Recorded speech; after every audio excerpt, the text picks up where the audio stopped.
Observamos el mundo para comprenderlo y para poder evolucionar. La inteligencia nos ha permitido forjar herramientas para comprender lo pequeño y lo infinitamente grande. Desde hace más de un siglo, psicólogos, biólogos, genetistas y neurocientíficos la diseccionan, la analizan y la miden. Hemos inventado los ordenadores y caminado sobre la Luna. Pero contrariamente a lo que podríamos creer, nuestra inteligencia individual no ha aumentado. Hoy en día, la ciencia explora las diferentes facetas de nuestra inteligencia. Pero, ¿saben en realidad los científicos qué es la inteligencia?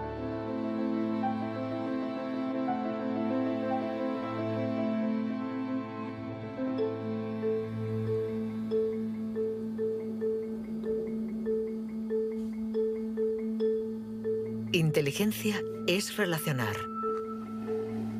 unir elementos diferentes para hallar soluciones. Para entenderla, hay que conseguir dividirla y aislar todos sus componentes. Los investigadores estudian sus diferentes facetas.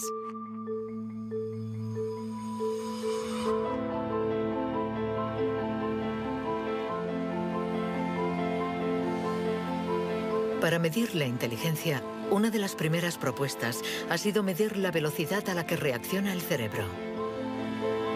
Este es el método que el profesor Tenny Yanois ha utilizado. Él ha comparado nuestro tiempo de reacción con el de nuestros ancestros. Y los resultados de su estudio no nos favorecen.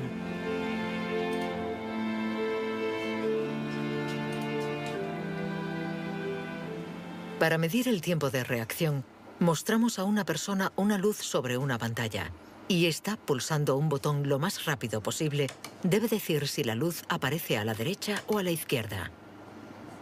No es un acto reflejo, sino una información simple que nuestro cerebro debe procesar. Estos estudios sobre el tiempo de reacción son muy antiguos.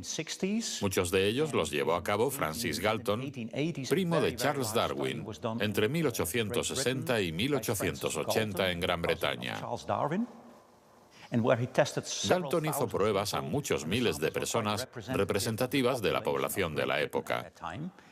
La gente tenía entonces un tiempo de reacción muy rápido. Nosotros hemos buscado estudios comparables que hubieran sido hechos durante los últimos 120 años y hemos encontrado unos 15. Al compararlos, hemos podido comprobar que durante los últimos 150 años la gente se ha hecho cada vez más y más lenta. Para el profesor Tenny Yanois, inteligencia es velocidad. Y nuestro cerebro invierte como media 50 milisegundos más que el de nuestros bisabuelos a la hora de procesar una información simple. 50 milisegundos más puede sonar como un algo ridículamente breve. Pero si pensamos en las miles y miles de decisiones que debemos tomar cada día, y somos un poco más lentos en cada decisión, esto puede tener consecuencias muy, muy importantes.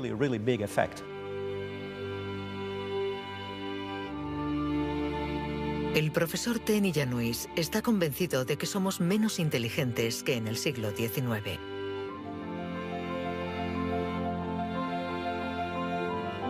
Y la prueba está en la increíble capacidad de invención de este periodo, marcado por una explosión de las innovaciones, de la creatividad, de las ideas. En el siglo XIX hubo muchas innovaciones fantásticas. Hay estudios que muestran que el número de inventos por habitante era 4 veces mayor que hoy en día. El profesor Tenny Yanois piensa que nuestra inteligencia está en declive desde hace por lo menos 150 años.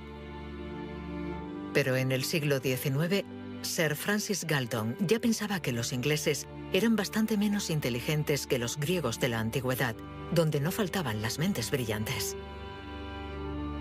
Entonces, y los predecesores de los griegos, los hombres prehistóricos. Es extremadamente difícil medir su inteligencia. Sin embargo, en el Instituto Max Planck de Leipzig intentan responder a esta pregunta reconstruyendo el cerebro de nuestros antepasados de la prehistoria.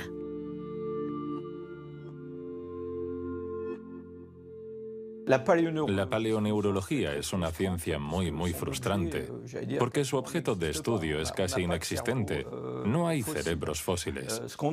Lo que sí tenemos es la caja que contenía este cerebro.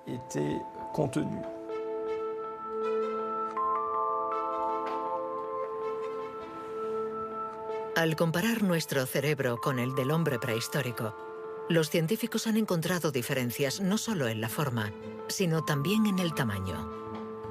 Algunos de estos individuos tenían un cerebro más grande que el nuestro. Sabiendo que todo lo que somos, todo lo que pensamos, nuestros recuerdos, la personalidad, las emociones, el lenguaje, todo depende de este órgano, entonces, ¿es que la inteligencia está relacionada con el tamaño?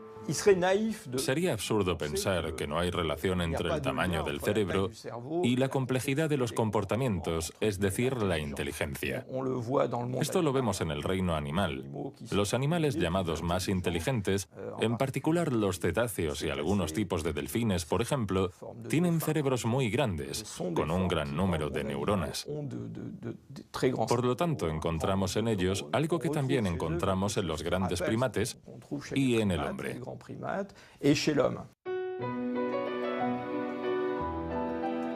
La evolución hizo crecer el tamaño de nuestro cerebro durante 2 millones de años, hasta alcanzar su máximo hace unos 15.000 años. El hombre de Cro-Magnon, que pintó en la cueva de Lascaux hace unos 17.000 años, era un Homo sapiens como nosotros. Pero de todos los Homo sapiens, este era el que tenía el cerebro más grande. El tamaño de nuestro cerebro ha disminuido en comparación con el de este antepasado. Y según algunos investigadores, somos menos inteligentes que él. Pero esta teoría no es compartida por todos. Yo no creo que haya una inteligencia que se pueda medir con una regla y decir que nuestro reciente antepasado era igual o más o menos inteligente. El hombre de Cro-Magnon tenía la inteligencia que necesitaba para sobrevivir en su mundo, pero no para trabajar en un banco. Si viajásemos 25.000 años atrás en nuestra máquina del tiempo, para traer al presente al hombre de Cro-Magnon, sin duda se adaptaría al mundo en el que va a tener que vivir. Historically, you guys have struggled to adapt. Yeah, right. Walking upright, discovering fire, inventing the wheel, laying the foundation for all mankind. You're right. Good point. Sorry we couldn't get that to you sooner. Connie, your reaction? We live in a society where the individual ego and the group dynamic are in constant struggle. Response? Yeah, I have a response. What? ¿Más inteligente? ¿Menos inteligente? Cuando intentamos medir la inteligencia, todo se complica. Y sin embargo, lo hacemos continuamente. En las universidades del mundo entero se enseña qué es la inteligencia. Y todos nosotros, sin ser especialistas, la medimos cada día. Todos medimos la inteligencia. Si es usted soltero y va a un bar y conoce a alguien, lo más importante después del físico es la inteligencia. Medimos la inteligencia de la gente siempre. Si hablamos sobre un concepto difícil o hacemos algo que desconocen, ¿cuánto tardan en entenderlo? Medir la inteligencia analizando las respuestas. Evaluando la pertinencia de las acciones. Comparando a los individuos. Un método que dio lugar a la única herramienta de la que disponemos para medir la inteligencia. El cociente intelectual, inventado por Alfred Binet a principios del siglo XX. Alfred Binet criticó bastante a los alienistas, los psiquiatras de la época. que hacían diagnósticos para juzgar la discapacidad intelectual, separando en grandes categorías: los idiotas, que tenían el grado más alto de discapacidad, después los imbéciles y luego los tontos. En opinión de Binet, sus juicios eran discutibles, muy difusos y diferentes de un psiquiatra a otro. Él pensaba que eran necesarios unos criterios objetivos y una única herramienta de evaluación basada en criterios científicos. En 1905, el Ministerio de Educación francés pidió a Binet que encontrara la manera de detectar a los niños con dificultades escolares. Él no tenía ninguna teoría sobre la inteligencia, pero observando a sus hijas, pensó que podría hacer una evaluación a partir del razonamiento, la capacidad de comprensión y la memoria. Lo que finalmente intentó hacer fue encontrar para cada grupo de edad los problemas característicos de ese grupo. Por ejemplo, les enseñaba una foto y les preguntaba qué representaba. Señaló que los niños de 3 años enumeraban lo que había en la imagen. Hay un señor, una señora, un banco, un árbol. Los de 7 u 8 años describían la imagen. Hay un señor y una señora sentados en un banco. Y por último, los de 12 años interpretaban la imagen. ¿Están tristes? ¿O bien el señor está enfermo? Y cosas así. Así, Binet desarrolló junto a Théodore Simon el primer test de inteligencia. Había nacido el clásico test de la edad mental. Es la relación entre la edad mental dada por el resultado del test y la edad real de la persona. La cifra se multiplica por 100 para obtener el cociente intelectual. Si un niño de 10 años resuelve las pruebas de uno de 12, será un niño adelantado y tendrá un cociente de 120. La idea era relacionar el rendimiento de un individuo con el de otros individuos comparables, es decir, los que están exactamente en la misma categoría de edad, la misma cultura, etc. Y, obviamente, partiendo de una serie de puntuaciones en la prueba para una edad determinada. El cociente intelectual es la posición de un individuo comparado con el rendimiento de otros que son como él o ella, es decir, de la misma edad. Le damos al cociente intelectual un poder exagerado, porque pretende medir una cualidad tan particular como la inteligencia. Es difícil resistirse a la tentación de medirse, de compararse. Lo que sí es un poco ridículo es lo que nos encontramos actualmente en Internet, como las páginas web que calculan nuestro cociente intelectual. La gente hace el test, se encuentra con una cifra y la interpreta. Y si, por ejemplo, esta cifra no es buena, pensamos que no somos inteligentes. Es absolutamente catastrófico. El 2. Es ridículo pensar que una cifra defina a una persona. El 4. El 3. Solo un psicólogo hará un test fiable del cociente intelectual. El 2. Ya que debemos saber cómo interpretarlo en relación con el pasado del individuo, su presente El 2 y el 3. y su personalidad. Este cociente mide la inteligencia. Compara a las personas. Pero ¿nos permite saber si nuestra inteligencia ha evolucionado desde que Binet lo inventó hace más de un siglo? ¿Obtenemos mejores resultados en el test hoy? En Nueva Zelanda es donde por primera vez han respondido a esta pregunta.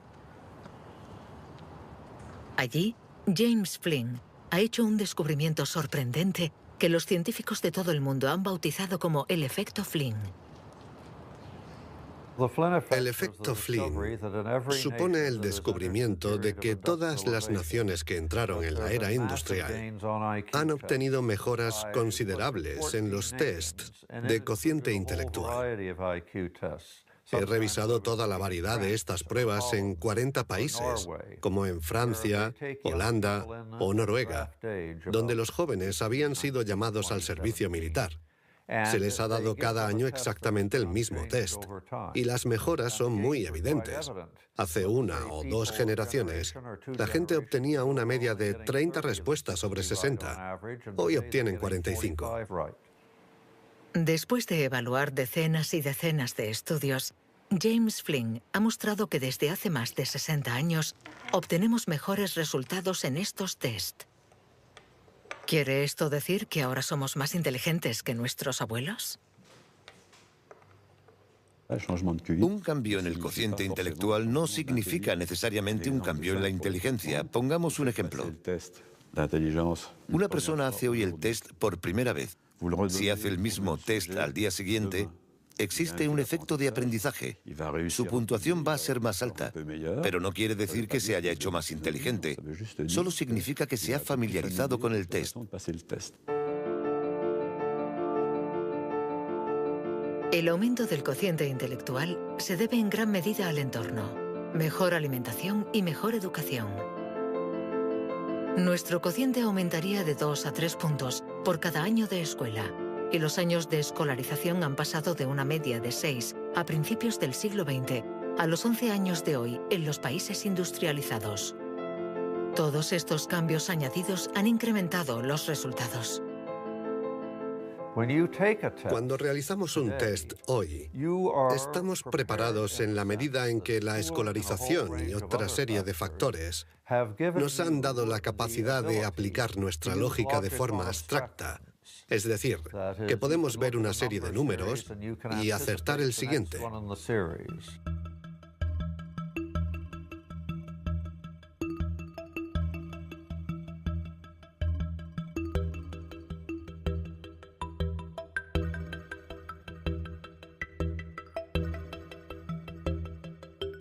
En cuanto a la inteligencia, no hay que fiarse de las apariencias.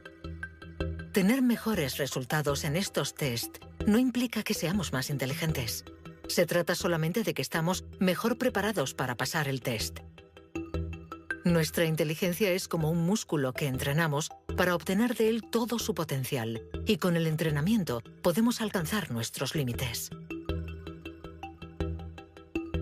Las cifras lo demuestran. Tras decenios de mejora, los resultados de los test han llegado al tope.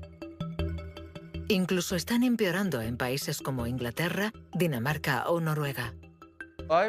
El aumento del cociente intelectual es un fenómeno que ha durado un siglo, pero todos los países terminarán por llegar al tope de este incremento. Sospecho que la educación formal ha abusado de la capacidad de manipular los conceptos abstractos y, a menos que se produzca una revolución de la pedagogía, los beneficios que ha producido la escuela van a tocar techo, ya que hoy en día casi todo el mundo está escolarizado.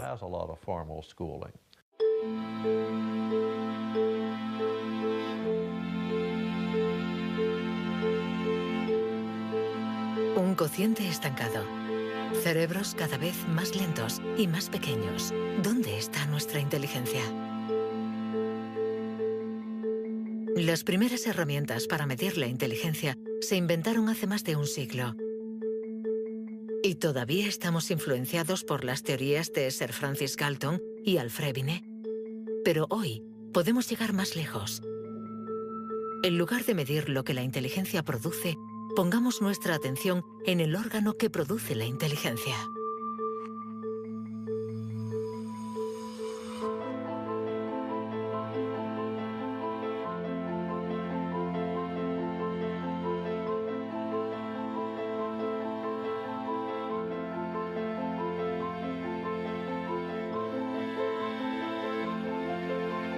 Richard Heyer es psicólogo y neurocientífico en la Universidad Irving de California.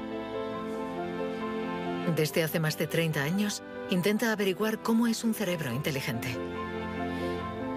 Gracias a los progresos de los instrumentos de observación, Heyer y su colega, el profesor Rex Jung, investigan en qué lugar del cerebro se aloja la inteligencia.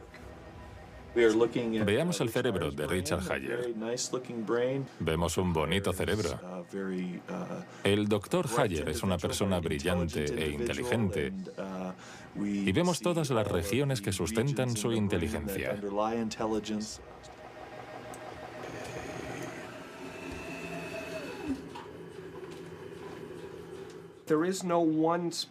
No existe ninguna zona en el cerebro a la que podamos llamar centro de inteligencia.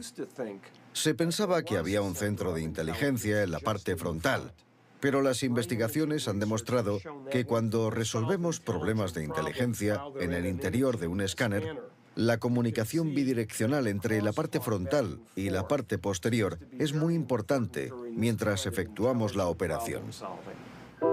El profesor Haller es uno de los pioneros en la utilización de modernas técnicas de neuroimagen.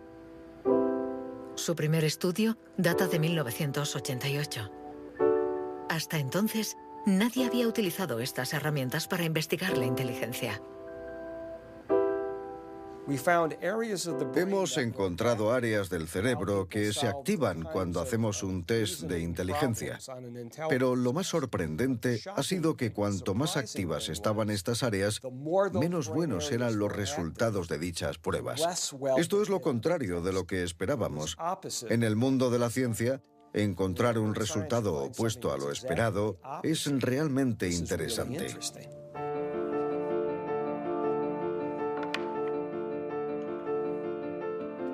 Un cerebro inteligente no es un cerebro que funciona más, sino todo lo contrario. Es un cerebro que funciona menos. Esto es lo que llamamos neuroeficacia. Ser inteligente consiste en resolver un problema con el mínimo esfuerzo.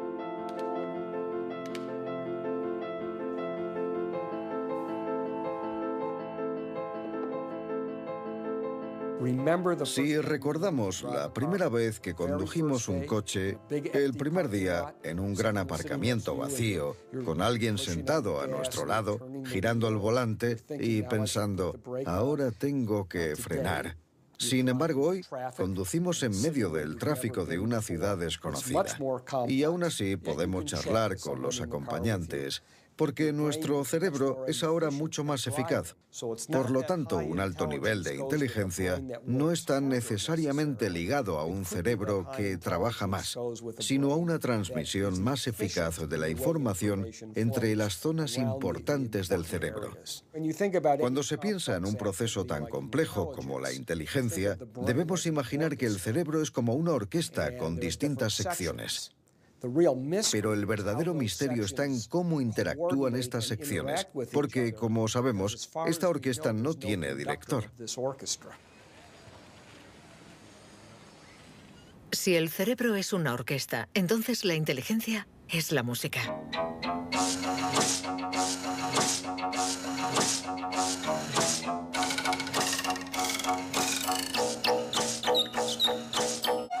Cuando empezamos a interpretar la partitura, nunca sabemos cómo van a tocar juntos los músicos.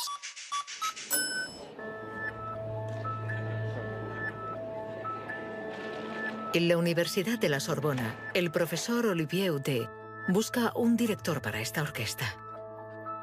Para encontrarlo, mide la actividad eléctrica del cerebro mientras los niños resuelven problemas. Lo que le interesa es lo que él mismo llama bugs de inteligencia.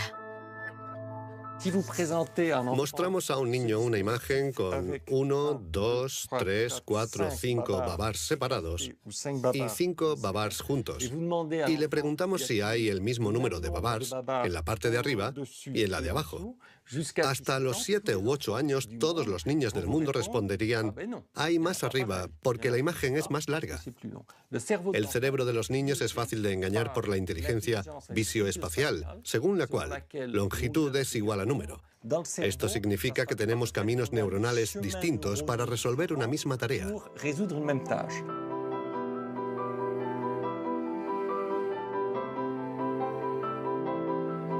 Contar o medir. Hay muchas soluciones para un mismo problema, y nuestro cerebro está continuamente luchando para inhibir las estrategias negativas. Lo que queremos mostrar, y esta es la originalidad de nuestro laboratorio, es que la inhibición es sin duda el proceso clave y positivo de la inteligencia, porque nos permite resistirnos a nosotros mismos. Resistirnos a nosotros mismos es aprender a controlar las interferencias que perturban a nuestra inteligencia.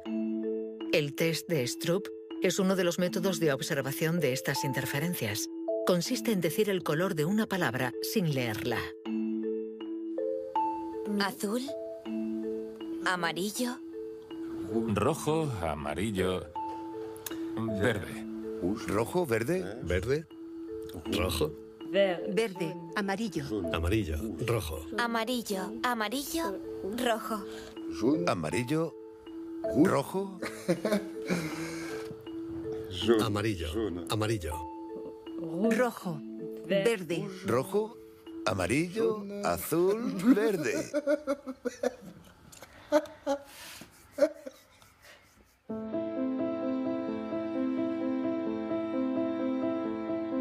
Para resolver un problema usamos diferentes regiones del cerebro unidas entre sí, pero que a veces entran en competencia. Pero ¿cómo se comunican las diferentes regiones?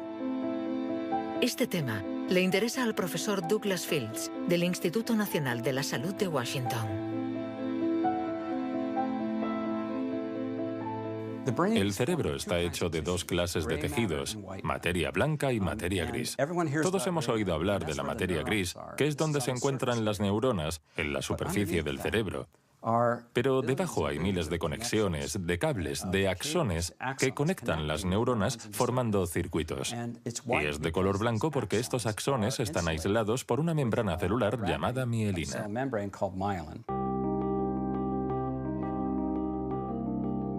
La mielina envuelve los axones y permite que la información circule de forma rápida y eficaz en el cerebro.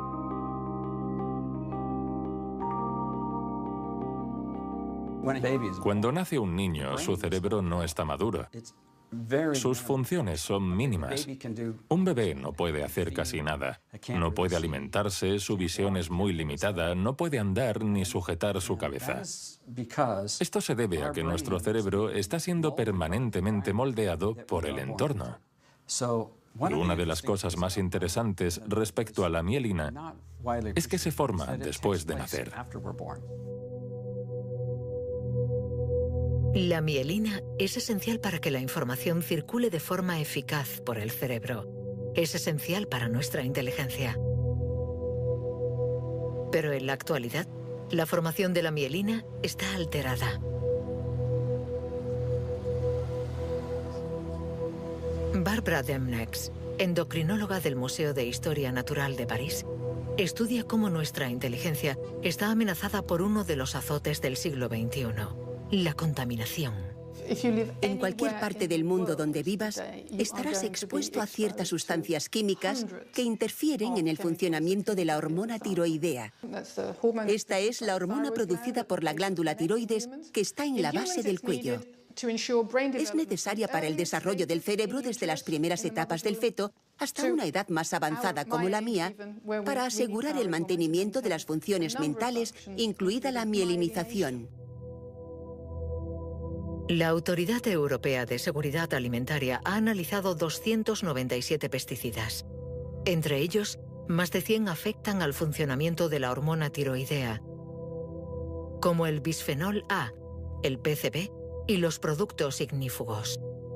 Productos químicos con los que estamos en contacto a diario. El equipo de Barbara Demnex ha demostrado que estos productos bloquean los receptores específicos de la hormona tiroidea de cada una de las células cerebrales y los efectos son considerables. Hay una evidencia sólida. Los científicos hemos observado los niveles de exposición en las madres. Se han comparado diferentes niveles de exposición y hemos visto que los niveles más elevados estaban asociados a una pérdida de 5 a 6 puntos de cociente intelectual en sus hijos. Cierto es que la mayoría de nosotros no percibimos la diferencia, pero es evidente que 5 puntos menos de cociente intelectual pueden suponer una gran diferencia en cuanto al éxito escolar o al éxito en la vida. Y saberlo puede ser muy preocupante para los padres.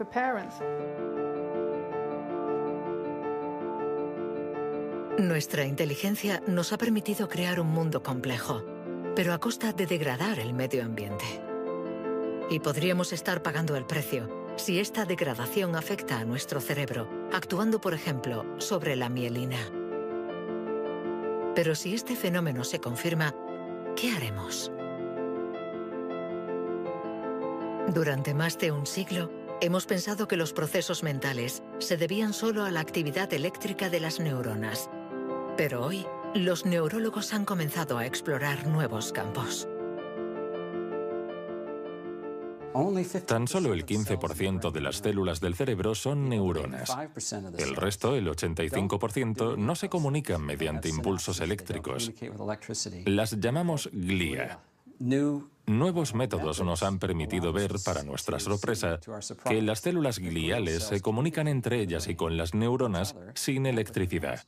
Esto es un punto de partida fascinante, porque supone un cambio fundamental de conceptos respecto al funcionamiento del cerebro a nivel celular.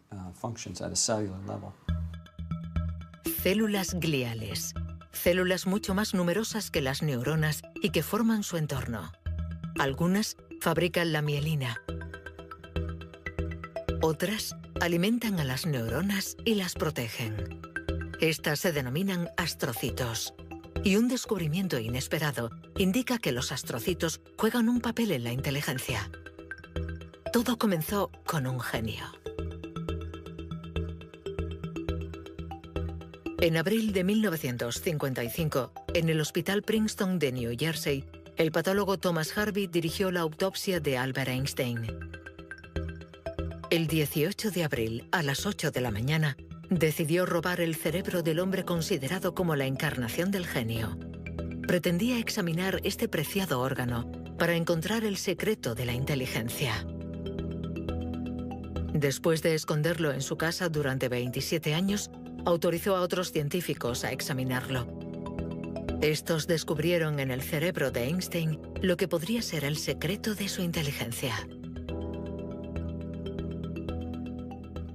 El cerebro de Albert Einstein fue examinado para ver qué era lo que lo hacía más inteligente, y no pudieron encontrar ninguna diferencia en el número de neuronas ni en el tamaño. No había nada, excepto que su cerebro tenía más astrocitos. Esto llamó la atención de mucha gente sobre el papel de los astrocitos en la inteligencia. Los astrocitos. Células gliales identificadas hace más de un siglo. Aunque en los últimos años, los científicos han comprendido que su función no era mucho más compleja de lo que imaginaban. Los astrocitos sirven para muchas cosas. Controlan la sinapsis, controlan el flujo sanguíneo en el cerebro, alimentan a las neuronas, reaccionan a las heridas. Todas estas cosas estaban consideradas como tareas menores que los astrocitos hacían en el cerebro, y no habían sido tomadas muy en serio hasta que se dieron cuenta de lo determinantes que son los astrocitos para las neuronas. Un astrocito humano controla cientos de neuronas, muchas más que, por ejemplo, un astrocito de ratón. Basándose en esta observación, un equipo de la Universidad de Rochester ha realizado un experimento fascinante. Para entender mejor la inteligencia humana, han decidido cruzar la barrera de la especie y han trasplantado astrocitos humanos en el cerebro de un ratón. Hemos trasplantado astrocitos humanos en ratones y el trasplante invadió literalmente todo su cerebro. Cuando lo revisamos un mes después, pudimos ver que allí donde habíamos realizado el injerto, este ocupaba un lugar discreto. Un año más tarde, todo el cerebro se había injertado a sí mismo. Todas sus células habían sido literalmente reemplazadas por células humanas. Y nos dimos cuenta de que estos ratones tenían más memoria y más capacidad de aprendizaje que los no injertados. Para comprobar las capacidades de los ratones con el cerebro modificado, los metieron en un laberinto. Resultado: los injertados encontraron la salida 2 veces más rápido que los no injertados. Este experimento no deja lugar a dudas. Los astrocitos favorecen la memoria y el aprendizaje. Juegan un papel clave en nuestra inteligencia.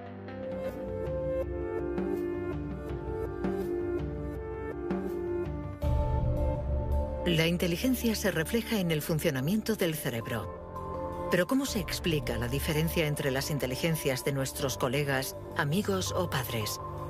¿Es que tienen más materia blanca, menos astrocitos o sus neuronas son más rápidas? El origen de nuestras capacidades se encuentra en parte en nuestros genes. Robert Plomin estudia la genética del comportamiento. En sus investigaciones ha visto crecer a miles de niños y gracias a ello espera poder encontrar los genes que influyen en la inteligencia.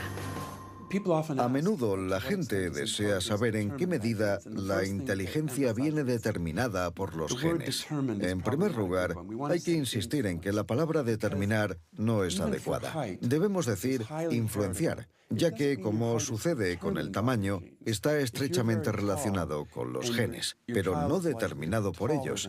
Si somos altos, es probable que nuestros hijos sean más altos que la media, pero si están mal alimentados o enfermos, serán más bajos. Esto no es determinar, es influenciar. En otras palabras, los genes nos dan el potencial y el entorno decide el resultado final. Para entender las relaciones complejas entre genes e inteligencia, Robert Plomin ha realizado miles de test en gemelos. Los gemelos idénticos tienen la particularidad de ser clones, tienen exactamente los mismos genes. Son completamente idénticos. Mismo pelo, mismos ojos, pero ¿tienen los mismos resultados en los test de inteligencia? La respuesta es sí. Sus resultados se parecen mucho más que los de otros hermanos. Esta es la prueba de que, sin ser completamente determinantes, los genes sí juegan un papel crucial.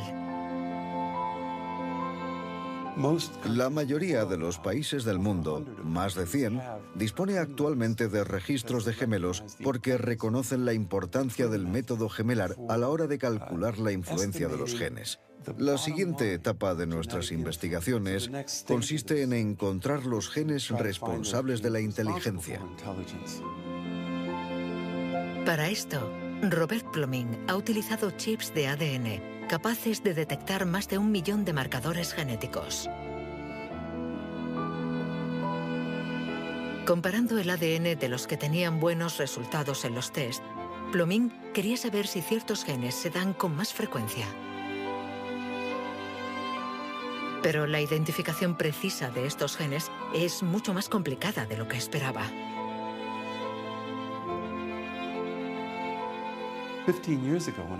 Hace 15 años, cuando comencé a buscar los genes de la inteligencia, nadie imaginaba que sería una tarea tan difícil. Pudimos identificar más de 300 genes que influyen sobre la inteligencia. El problema era que habíamos estudiado solo el 1%.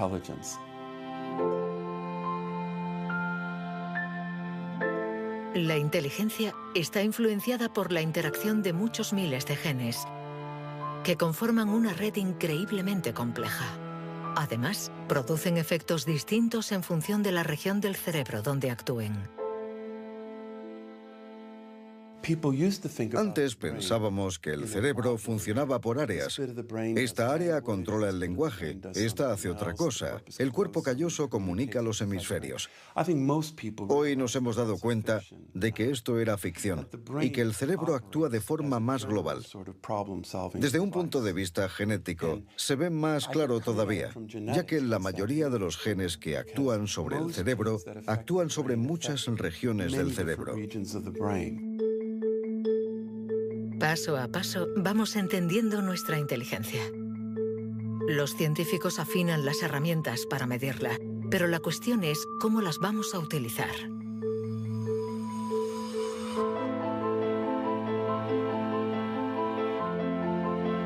La inteligencia es lo que mejor predice nuestro nivel de estudios o nuestro empleo.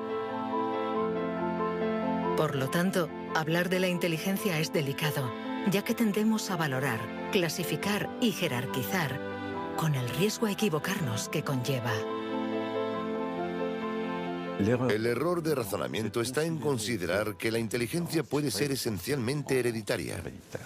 Y esto nos ha llevado a divagaciones, en mi opinión, total y absolutamente ridículas. Por ejemplo, en 1924, creo, se votó en Estados Unidos una ley que restringía la inmigración mediante cupos, porque en los test daban resultados menos buenos. Y se suponía que los inmigrantes eran hereditariamente menos inteligentes. Se limitó, pues, su entrada al país para evitar un descenso en la media. Como sabemos, entraban por la isla de Ellis, frente a Nueva York, donde muchos de ellos eran devueltos, sobre todo aquellos que se anticiparon al auge del nazismo. Pienso especialmente en los judíos de Europa del Este que fueron expulsados por razones absolutamente estúpidas.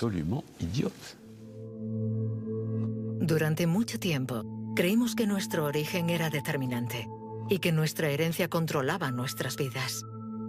Después, por suerte, la ciencia ha abandonado esta visión determinista. Pero la inteligencia es algo especial. Un tema tan sensible que los pasos en falso han marcado su historia. William Shockley, físico visionario y premio Nobel por su descubrimiento del transistor, resultó menos brillante en sus estudios sobre la inteligencia. Dr. Shockley, if you could answer it yes or no, I would appreciate it. Do you believe that black people are inferior in intelligence because of their heredity? What I say is this. My research leads me, and it's a tragic conclusion, really, my research leads me inescapably to the opinion that the major cause of the American Negro's intellectual and social deficits is hereditary and racially genetic in origin, and thus not remediable to a major degree by practical improvements in environment. Then what do you see as the solution to the problem? I would propose that you would offer a bonus to everyone to be sterilized. The offer is based upon the best estimates, best scientific estimates that one can have of any genetically carried disabilities. 1974, prácticamente ayer. Una época nada lejana. Algunos utilizaban el cociente intelectual para justificar su racismo y excluir lo diferente. Joseph Skobanek sufre el síndrome de Asperger, una forma de autismo compatible con un cociente elevado. Graduado en ciencias políticas, doctor en filosofía y escritor, con 6 años no hablaba una palabra. Hoy habla 7 idiomas, entre ellos el hebreo, el árabe, el persa y el azerí. Yo formaba parte de esos niños cuyo destino era la basura. Durante mucho tiempo nos dijeron que las personas autistas eran deficientes intelectuales. Autismo llegó a ser casi sinónimo de discapacidad intelectual. Sin embargo, hoy sabemos que esto no es así. Toda sociedad humana necesita una jerarquía. Necesita gente que marque la diferencia. Y tendemos a a resumirlo todo bajo un criterio único. En Estados Unidos, la calidad humana y las jerarquías se definen por el cociente intelectual. En Francia puede ser cualquier concurso administrativo. En la China imperial eran los famosos exámenes del mandarín. Pero todo esto reposa sobre una idea central, y sin embargo errónea, la de que hay una única escala para medir la inteligencia de la humanidad.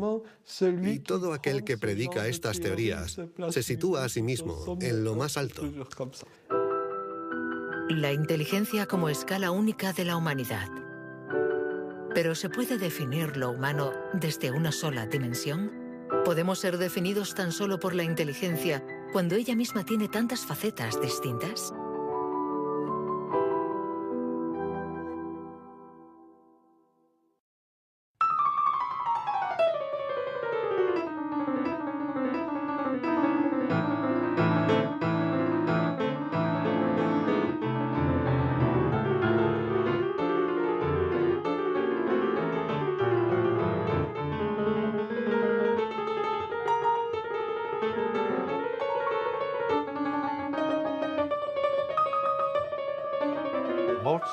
Nos han dicho siempre que Mozart podía tener en la mente una sinfonía entera. Cuando escuchamos una sinfonía, debemos seguirla a medida que se desarrolla en el tiempo. Sin embargo, él la veía en su totalidad. Viene a ser la clase de complejidad mental de un matemático cuando tiene en mente 7 u 8 fórmulas y conoce todas las conexiones posibles entre ellas. Pero siempre podemos argumentar. ¿La inteligencia musical es inteligencia? No importa. Lo que importa es que existe y que aquellos que la poseen no tienen necesariamente un cociente intelectual elevado.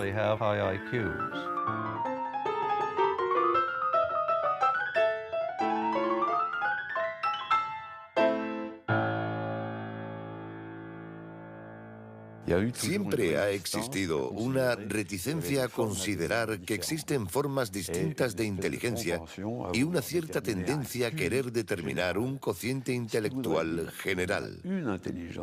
Una única escala de inteligencia donde podemos situarnos por encima o por debajo. Pero la realidad lo contradice. Existen numerosas formas de inteligencia y podemos tener un nivel muy alto en algunas de ellas y un bajo nivel en otras. Esta idea estaba en los primeros estudios sobre la inteligencia. Hoy, los científicos ya han aceptado que sea cual sea el método utilizado, no van a conseguir medir la inteligencia con una escala única.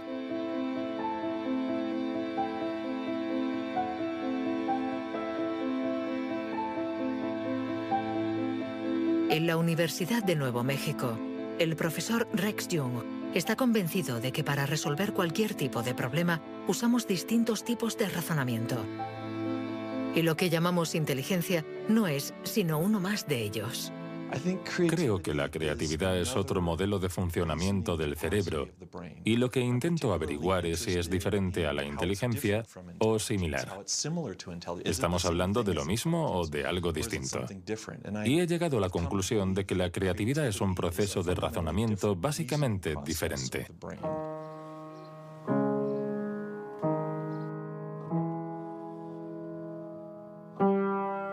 Leer una partitura es ser inteligente utilizando nuestros conocimientos.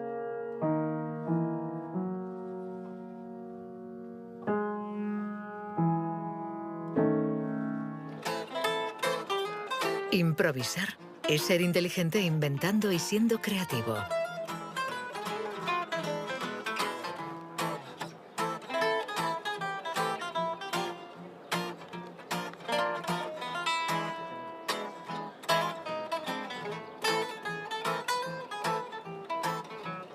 Un músico puede ser a la vez inteligente y creativo, un sujeto de estudio ideal.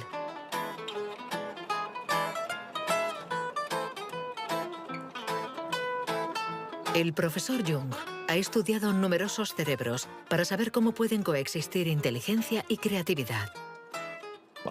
Trabajo sobre la hipótesis de que son complementarias y que hay dos redes diferentes en el cerebro que cooperan para permitirnos razonar.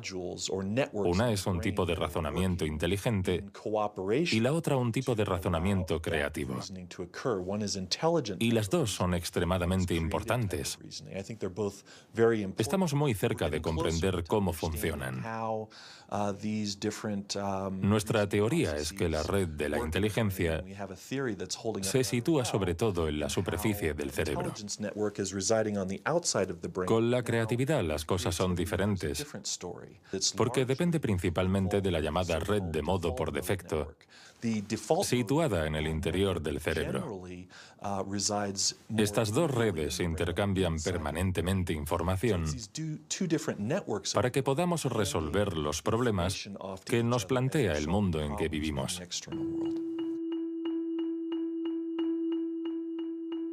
Todos hemos experimentado esa sensación de una idea que surge de no se sabe dónde con la fuerza de la evidencia.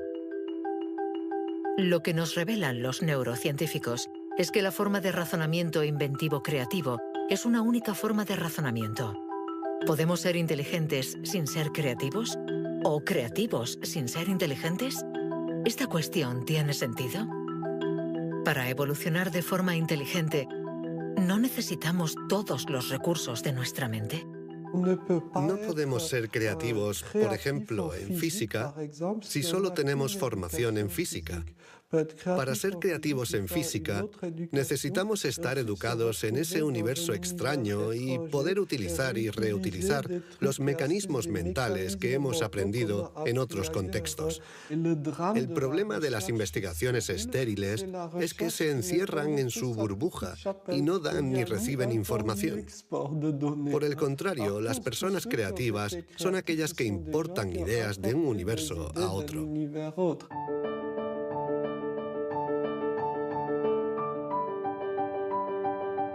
Los hilos se tejen. El cuadro se completa. Los científicos ensamblan poco a poco las diferentes piezas de nuestra inteligencia. Pero el mundo evoluciona y la inteligencia también. El cerebro está en permanente evolución y permite que la inteligencia se adapte a los problemas que debemos resolver, por múltiples y variados que estos sean. Cuando era niño, sabía que yo no funcionaba como los demás y era consciente de ello. Esto me hizo reflexionar y me llevó a imaginar un mundo plural. Un mundo donde no hubiera una única forma de clasificar y de medir, sino muchas. Lo que quiero decir es que la verdadera inteligencia humana no está en pensar de forma plural y saber tener en cuenta distintas formas de entender el mundo y no solo una.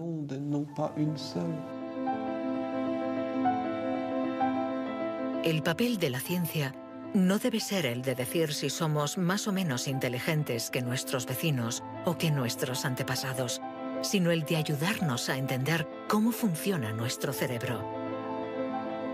Así, sabremos cuidar nuestra inteligencia y también mejorarla para tejer hilos de unión entre nosotros y la diversidad que nos rodea.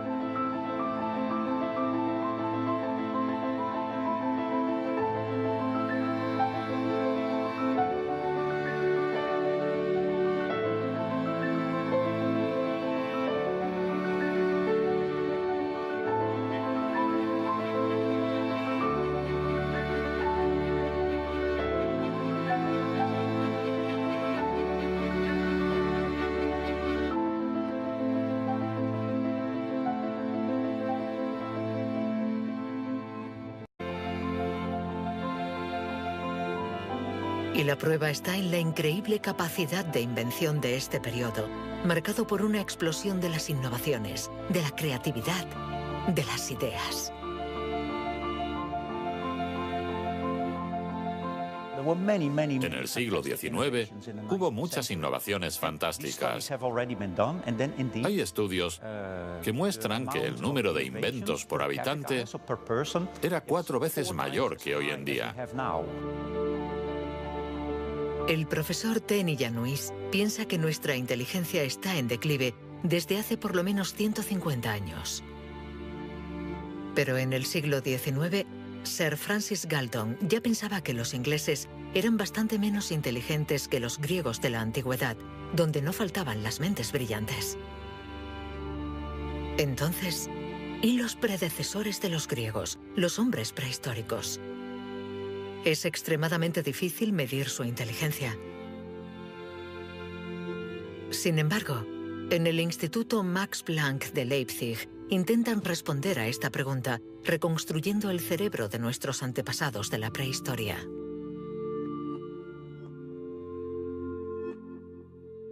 La paleoneurología es una ciencia muy frustrante, porque su objeto de estudio es casi inexistente. No hay cerebros fósiles. Lo que sí tenemos es la caja que contenía este cerebro.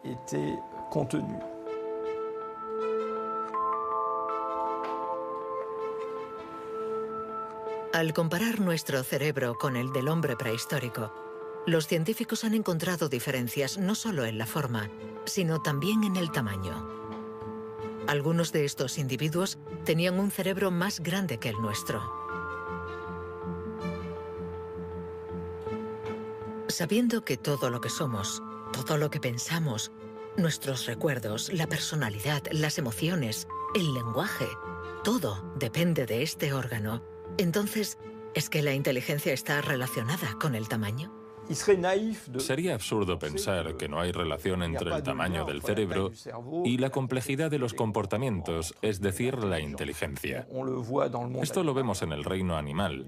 Los animales llamados más inteligentes, en particular los cetáceos y algunos tipos de delfines, por ejemplo, tienen cerebros muy grandes, con un gran número de neuronas.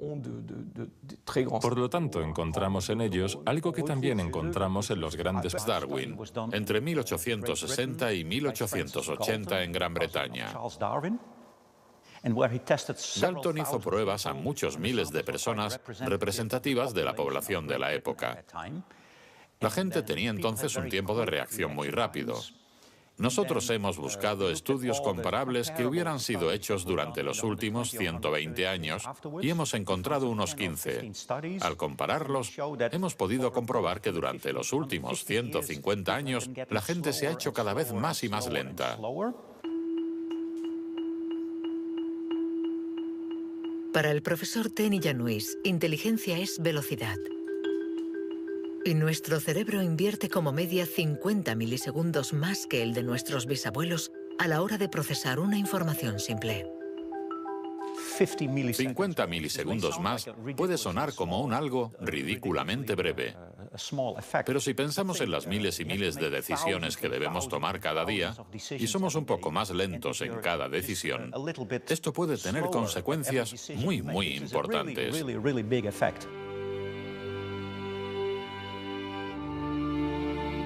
El profesor T. Januis está convencido de que somos menos inteligentes que en el siglo XIX. Dos diferentes para hallar soluciones. Para entenderla, hay que conseguir dividirla y aislar todos sus componentes. Los investigadores estudian sus diferentes facetas.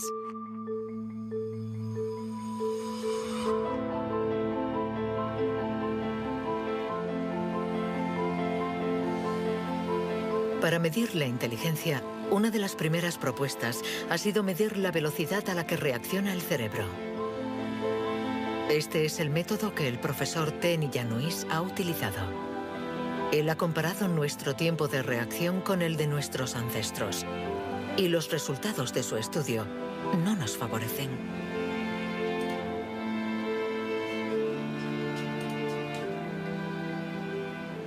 Para medir el tiempo de reacción, mostramos a una persona una luz sobre una pantalla y ésta, pulsando un botón lo más rápido posible, debe decir si la luz aparece a la derecha o a la izquierda. No es un acto reflejo, sino una información simple que nuestro cerebro debe procesar. Estos estudios sobre el tiempo de reacción son muy antiguos. Muchos de ellos los llevó a cabo Francis Galton, primo de Charles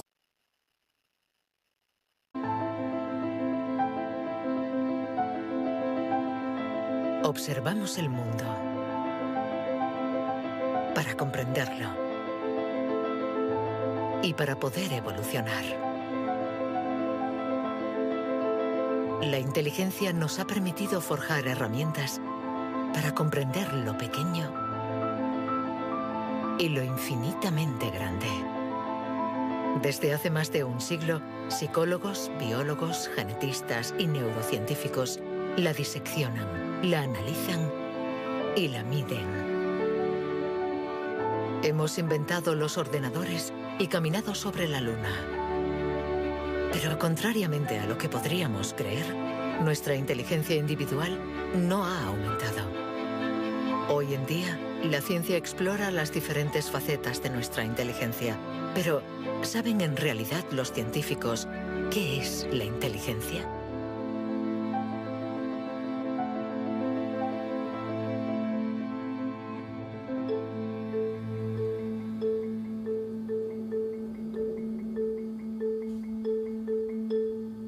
Inteligencia es relacionar, unir elementos